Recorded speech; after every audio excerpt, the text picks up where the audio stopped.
স্বাগতম জানিয়ে শুরু করছি অমর দা ফুডি চ্যানেলের নতুন আরও একটা ভিডিও। তো এই মুহূর্তে আমরা আছি বালুরঘাটের স্ট্রিট ফুড, মানে যদি টপ সেলার বলেন বালুরঘাটের বুকে টপ 3 জনের মধ্যে যদি একজন হয় তিনি হচ্ছেন এই রঘু ভাই।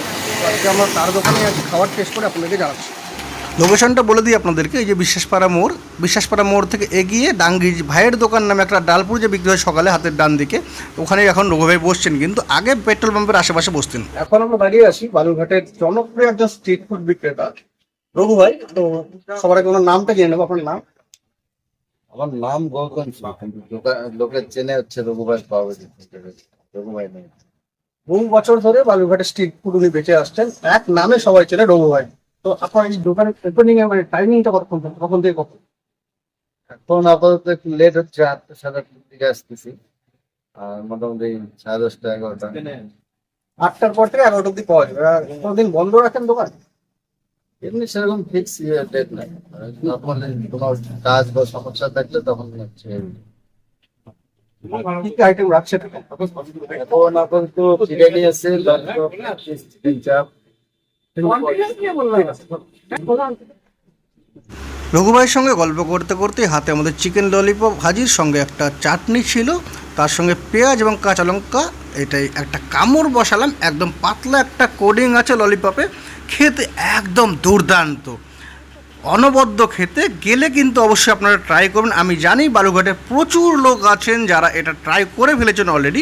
এই চাটনিটা দেখুন, আদা, লঙ্কা, টমেটো এবং রসুন দিয়ে তৈরি করা এটা।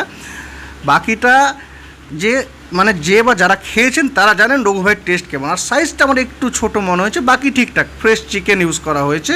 এবার দেখুন, এইটা হচ্ছে বিরিয়ানিটা একদম সাদা পাতলা, মানে পাতলা বলতে মশলাদার নয়, হালকা মশলায় তৈরি। এই যে দেখুন টেক্সচারটা, ওপরে আপনার একদম সাদা যে আমরা ভাত খাই সেই টাইপেরই লাগছে, একদম হালকা মশলায় তৈরি। 8 থেকে 80 বুড়ো থেকে কচি সবাই কিন্তু এই বিরিয়ানিটা খেতে পারবে।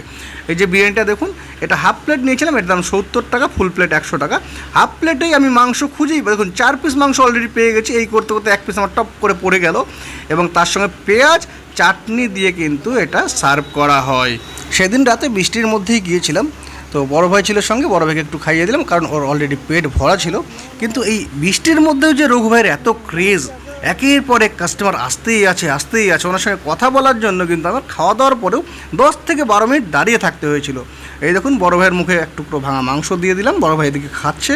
এবার টেস্টের কথায় যেটা আসবো, একদম হালকা মশলায় তৈরি বিরিয়ানিটা খুব সুন্দর কিন্তু খেতে। কোনো রকম মশলা বা যে আপনার যে ইনগ্রিডিয়েন্টসগুলো দেওয়া হয় সেগুলোর আধিক্য নেই। যারা এখনও খাননি তারা কিন্তু অবশ্যই গিয়ে এটা ট্রাই করবেন। মাংসগুলো পুরো রসালো, এবং এমন হালকা মশলার এত ভালো বিরিয়ানি হয়তো আমি আগে কখনো খাইনি। এবারে যেটা না করলে বিরিয়ানি প্রায় অসম্পূর্ণ। এক টুকরো মাংস ভেঙে নিয়েছি, সঙ্গে চাটনি এবং পেঁয়াজ বিরিয়ানি সহকারে একটা কম্বো বাইট, খেতে দুর্দান্ত স্বাদ। এক্সট্রা করে আমার কিছু বলবো না, রঘু ভাইয়ের এমনি বহুত ক্রেজ, যারা গিয়েছেন তারা জানেন। সেরা স্ট্রিট ফুড বিক্রেতাদের মধ্যে রঘু ভাই কিন্তু একজন। তো আজকের মতো এখানেই শেষ করছি, দেখা হচ্ছে পরের কোনো ভিডিওতে।